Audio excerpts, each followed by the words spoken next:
Another video based on a question in the club about calories, macros, working them out and how we do that. So one, it depends on the goal. So is it a weight loss goal? Is it a hypertrophy goal? Is it maintenance? So from a starting base point, we can look at this. And again, these are general guidelines. Your specific situations will affect these figures. But if you are looking at weight loss, let's consider that for a second.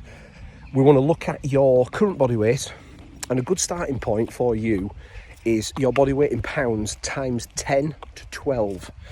So if you've got quite a lot of weight to lose, you would have a starting point of around your body weight times 10, okay?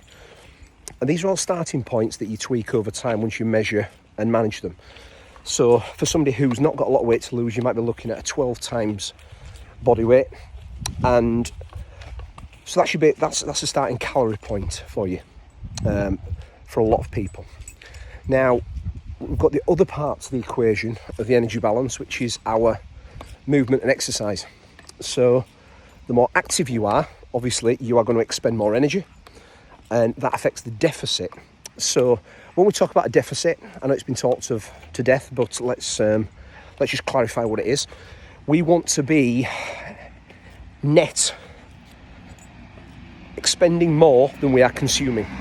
So that includes our resting metabolic rate and everything on top of that in terms of our NEAT, non-exercise activity thermogenesis, plus our actual movement in the form of exercise.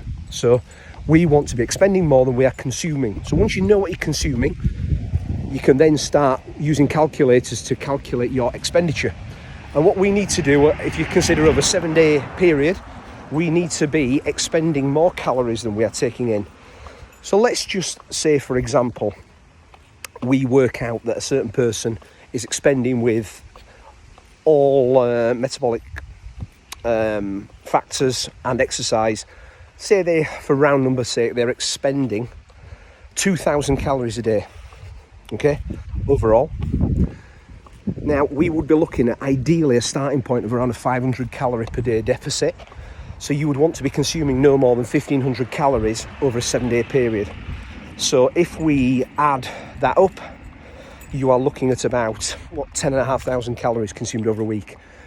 Now, where most people go wrong is Monday through Thursday or Monday to Friday, they tend to be pretty strict. Track it using MyFitnessPal or any other app and hit the numbers. Saturday comes or Friday night comes, then it all goes to waste because we then start doing 3,000 and 4,000 calories a day. So the 7-day total goes completely out of the window, and that's where people go wrong. So if you are going to go higher on your calories on a weekend, and you know you are, and you're honest with yourself, you need to create a bigger deficit during the week. And that's where most people tend to go wrong, because they'll say, I've tracked my calories and I haven't lost weight. But what they mean is they've tracked the calories Monday through sort of Friday, 4 p.m. Then the wine happens, then the takeaway happens, then the breakfast out happens, and then Saturday happens, and then the cooked breakfast on a Sunday happens. So what happens is, overall, when you add it up over 7 days, not over 5 days, that's when most people make the mistake with their calories, okay? So something for you to consider there. So bearing in mind, calories do count on the weekend. How we wish they didn't, but sadly they do. So if you are struggling currently to lose weight and you can't figure out why, let's look at tracking those weekends and let's figure out how much over and above we're going above what we should be doing. So you can still enjoy yourself, but you have to factor it all in. Hope that helps.